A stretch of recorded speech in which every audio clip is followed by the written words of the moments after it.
السلام علیکم ناظرین، اس ایپیسوڈ کے شروعات میں ہم دیکھتے ہیں بحران زندان میں قید ہوتا ہے، اس لیے میں ساروس فلاویوس کے پاس آتا ہے اور اس سے پوچھتا ہے کیا اس نے بولا؟ تو فلاویوس کہتا ہے یہ بولے گا۔ پھر پوچھتا ہے تم جا رہے ہو؟ تو ساروس کہتا ہے ہاں میں جا رہا ہوں، میں گورنر تیمورتاس کو انتظار نہیں کروانا چاہتا، عثمان ان کی بدولت بورسا کا مواصلہ روکنے والا ہے۔ فلاویوس کہتا ہے کیا تمہیں تیمورتاس پہ بھروسہ ہے؟ تو ساروس کہتا ہے جب میدان جنگ میں تلواریں خاموش ہو جاتی ہیں تو مفادات بولنا شروع کر دیتے ہیں۔ فلاویوس گورنر تیمورتاس نہیں چاہتا کہ عثمان مضبوط ہو اور ہم نہیں چاہتے کہ بورسا ہار جائے۔ فلاویوس کہتا ہے تیمورتاس عثمان کو قائل کر پاتا ہے یا نہیں مجھے اس سے کوئی فرق نہیں پڑتا، میں اپنے بابا اور بھائی کا بدلہ لوں گا ساروس۔ تو ساروس کہتا ہے جب وقت آئے گا تم پڑاؤ پہ حملہ کر دینا۔ نیچے دیکھتے ہوئے برہان ان کی باتیں سن رہا ہوتا ہے۔ ناظرین اس کے بعد ہم سمندر کنارے بازنطینی پڑاؤ دیکھتے ہیں۔ تاجر ایک سپاہی کے ساتھ آگے بڑھتے ہوئے کہتا ہے ہم نے سنا ہے کہ اورحان صاحب نے بورسا آنے والے کیمپ پر تباہی مچا دی ہے۔ تو سپاہی اسے کہتا ہے پریشان نہ ہو تاجر، کوئی مسئلہ نہیں ہوگا۔ اس لیے میں دمرول اور بلابان سپاہیوں کے ساتھ ان پہ چڑھ دوڑتے ہیں اور آنن فانن انہیں کاٹنا شروع کر دیتے ہیں۔ سپاہی وہاں رکھے ہوئے سامان کو بھی جلا ڈالتے ہیں۔ دمرول اور بلابان ایک دوسرے کے شانہ بشانہ لڑتے ہیں، دونوں کی مہارتیں قابل دید ہوتی ہیں۔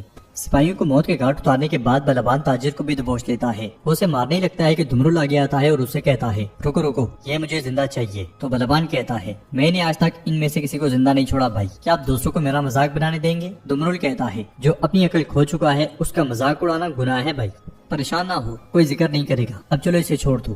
بلابان مان جاتا ہے اور تاجر سے کہتا ہے دنیا ہمارے لیے مٹی کا ایک مٹھی بھر ہے، ہم پھر ضرور ملیں گے۔ یہ کہتے ساتھ وہ اسے چھوڑ دیتا ہے اور دمرول اس سے کہتا ہے میری بات غور سے سنو، جا کر بورسا کے محافظوں کو بتا دو اب سے بورسا میں جانے والا ہر سامان شوروں میں جل کر جائے گا اور ہر سپاہی کو موت ملے گی، اب دفع ہو جاؤ۔ یہ سنتے ساتھ ہی تاجر بھاگ جاتا ہے۔ ادھر ہم دیکھتے ہیں کہ اورحان کے بیٹے گھوڑوں کے پاس موجود ہوتے ہیں، اس لیے اورحان نیلوفر کے ساتھ وہاں پہنچتا ہے۔ بچے دوڑتے ہوئے باپ کے گلے لگ جاتے ہیں، اورحان بھی ان سے بہت پیار کرتا ہے۔ پھر سلیمان کہتا ہے سب کہتے ہیں کہ اب آپ ماندار نہیں رہے بابا، کیا یہ سچ ہے؟ قاسم کہتا ہے آپ کے پاس تو تلوار بھی نہیں ہے۔ اورحان پریشان ہو جاتا ہے اور کچھ شرمندہ ہوتے ہوئے کہتا ہے میں انہیں روک نہیں سکا میرے حضور، انہوں نے سن لیا۔ اورحان کہتا ہے بدخبریاں تیزی سے پھیلتی ہیں، یہ درست ہے میں آپ کو ماندار نہیں رہا، لیکن میں تمہارے دادا کے لیے لڑتا رہوں گا، جب وقت آئے گا تم بھی لڑو گے۔ قاسم پوچھتا ہے کیا دادا آپ سے محبت نہیں کرتے کیونکہ آپ ہار گئے تھے؟ اس لیے مرحوم خاتون کی خادمہ وہاں پہ آتی ہے اور کہتی ہے اورحان صاحب عثمان سردار کی طبیعت ٹھیک نہیں ہے، وہ بے ہوش ہو گئے ہیں۔ یہ سنتے ساتھ اورحان نیلوفر کے ساتھ وہاں سے بھاگ پڑتا ہے۔ ادھر مرحوم خاتون عثمان صاحب کے پاس موجود ہوتی ہیں، اس لیے علاؤدین اور اورحان خیمے کے اندر داخل ہوتے ہیں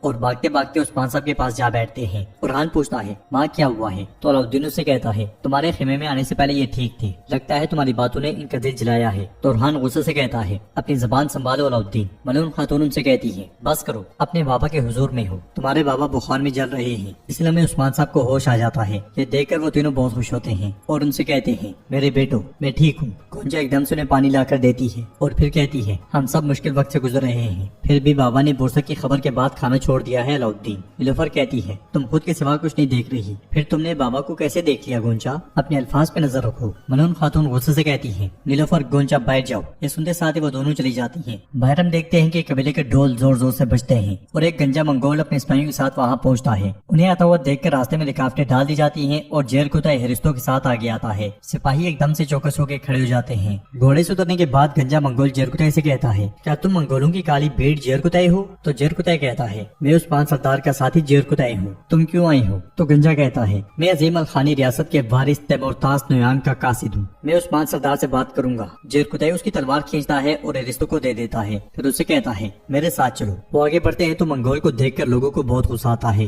گنجا منگول آگے بڑھتے ہوئے ایک شخص کو اشارہ کرتا ہے اور وہ شخص بھی اشارے سے اشارے کا جواب دیتا ہے۔ جیر کتا آگے بڑھتے بڑھتے عثمان صاحب کے خیمے میں داخل ہوتا ہے اور ان سے کہتا ہے الخانی گورنر تیمورتاس نویان کا قاصد حاضر ہے، وہ آپ سے ملاقات کرنا چاہتا ہے، کیا جواب دوں اسے؟ یہ سن کے عثمان صاحب اٹھتے ہوئے کہتے ہیں مجھے اٹھاؤ۔ اورحان کہتا ہے اگر آپ کی اجازت ہو تو میں اس سے بات کروں۔ یہ سن کے عثمان صاحب کہتے ہیں ہمیں اس کا استقبال کرنا چاہیے۔ اورحان اور علاؤدین انہیں سہارا دے کر کھڑا کرتے ہیں۔ ادھر ہم دیکھتے ہیں کہ جنگل میں تیمورتاس اپنے سپاہیوں کے ساتھ ٹھکانے پہ جا پہنچتا ہے جہاں پہ 3 ترک سونے کے صندوق اٹھائے کھڑے ہوتے ہیں۔ تیمورتاس منگولوں کے مخصوص انداز میں گھوڑے سے اترتا ہے تو ایک سردار کہتا ہے ہم درمیان سردار کا سلام اور گورنر کے وعدے کے مطابق تحفے لائے ہیں۔ تیمورتاس کے اشارے پر سپاہی ان تینوں کو گھٹنوں کے بل کر دیتے ہیں